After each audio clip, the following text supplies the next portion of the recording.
Okay, let's be honest.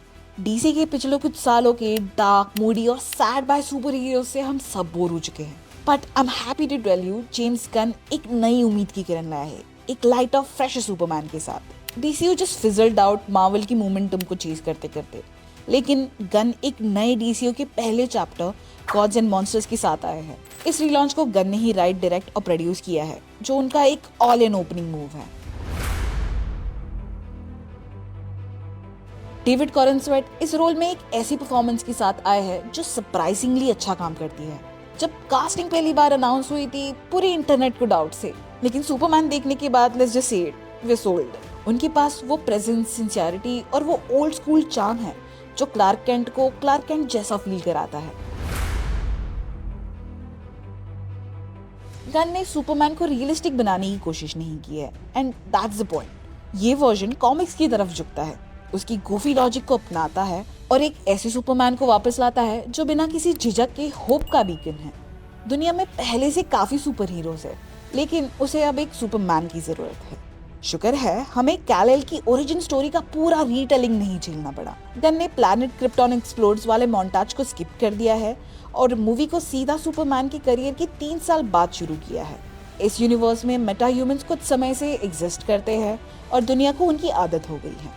कहानी तब शुरू होती है जब सुपरमैन अकेले काम करते हुए बुराविया नाम के फिक्शनल देश को उसकी पड़ोसी नेशन पे हमला करने से रोकता है।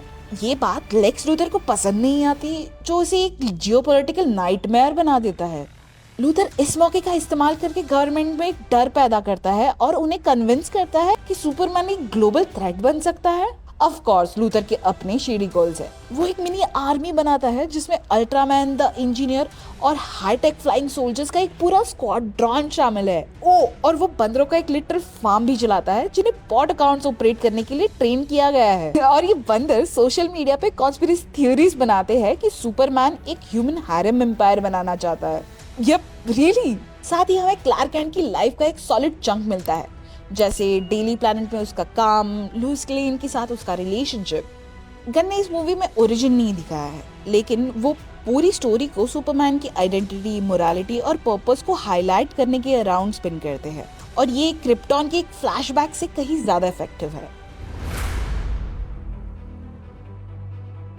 ये सुपरमैन ग्रिम या ब्रोडिंग नहीं है। गन ने साफ तौर पे कैरेक्टर के सिल्वर एज वर्जन से इंस्पिरेशन ली है, वो वर्जन जिसके पास सुपर ब्रेथ है, जो हिप्नो ग्लासेस पहनता है और जो सच में अच्छे काम करने में विश्वास रखता है। वो पावरफुल है, काइंड है और शायद थोड़ा ज्यादा ही ट्रस्टिंग है, और फिर भी ये उसका अपील है। लेकिन ये एक फ्लॉलेस भगवान नहीं है। गन सुपरमैन की स्ट्रेंथ को उसकी कनेक्शंस की जरूरत, उसकी डाउट्स, रिलेशनशिप में ऑकवर्डनेस और इंसानों के बीच में फिट इन होने की इच्छा के साथ बैलेंस आउट करते हैं। ये कैरेक्टर एक ऐसा वर्जन है जो नॉस्टैल्जिक और रिफ्रेशिंग दोनों फील होता है। ये सुपरमैन होप का एक सिंबल है, ना कि लेजर आंखों वाला एक चलता फिरता टैंक। उसके आसपास की दुनिया भी उतनी ही कलरफुल है। यहाँ वर्म होल्स है, पोर्टल्स है, अजीब साइफाई टेक है and wild plot devices which require you to just roll with it. Luthor भी एक रेगुलर इंसान है जिसके पास बहुत पैसा है, किसी तरीके से एलियंस और गॉड्स के बीच में बना रहता है, and this is okay. Film unrealistic होने के लिए अपॉलोजेटिक नहीं है, एंड होना भी नहीं चाहिए। वो चाहती है कि आप कॉमिक्स की दुनिया में विश्वास करें, and it has a vibe that just says chill out bro, no need to logic check everything. And इसी सारी केओस के बीच में गन ने रियल वर्ल्ड कमेंट्री भी डाली है, जैसे सोशल मीडिया मॉब कल्चर से लेके ब्यूरोक्रेसी कैसे ह्यूमन लाइफ को अनइम्पोर्टेंट बना देती है। ये स्मार्ट भी है विदाउट बीइंग प्रीची। मूवी दिखने में शानदार है, फ्लाइंग सीक्वेंसेस फास्ट और फ्लूइड फील होती है और आप स्पीड और इम्पैक्ट को विजुअली महसूस करते हो। वीएफएक्स ओवरऑल पॉलिश्ड और क्लीन है। बहुत सारी बैक टू बैक फाइट्स नहीं है, लेकिन जब होती है तो वो पंची एंड वेल पेस्ड है। पीसिंग ओवरऑल टाइट है। यहाँ तक कि डायलॉग हैवी सीन्स जैसे कि क्लार्क और लुइस के बीच की मिसअंडरस्टैंडिंग्स भी ड्रैग होते हुए फील नहीं आती।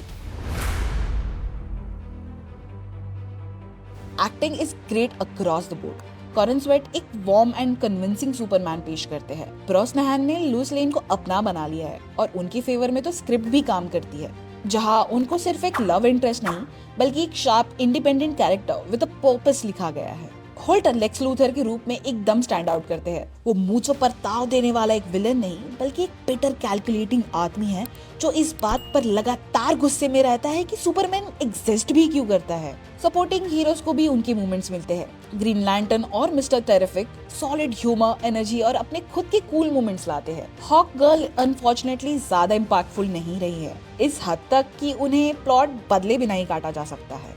End of course everyone's favourite crypto the super dog. इसने तो अपने अडोरेबल और हिलेरियस मोमेंट्स के साथ साथ अपनी सीन्स कंप्लीटली स्टील कर लिए हैं। On the other hand, something less charming is a weird subplot जिसमें केंट के फोटोग्राफर कोवर्कर जिमी ऑल्सन और लूथर की गर्लफ्रेंड ईव शामिल है, जो ऑकवर्ड कॉमेडी की तरफ मुड़ जाता है। कुछ रफ स्पॉट्स के बावजूद सुपरमैन कॉमिक्स की टोन को डीसी की सालों में बनाई गई किसी भी काम से बेहतर कैप्चर करता है। ये परफेक्ट नहीं है, लेकिन होपफुल है, बोल्ड है और आखिरकार एक ऐसी डीसी मूवी लगता है जिसे पता है कि वो क्या बनना चाहती है।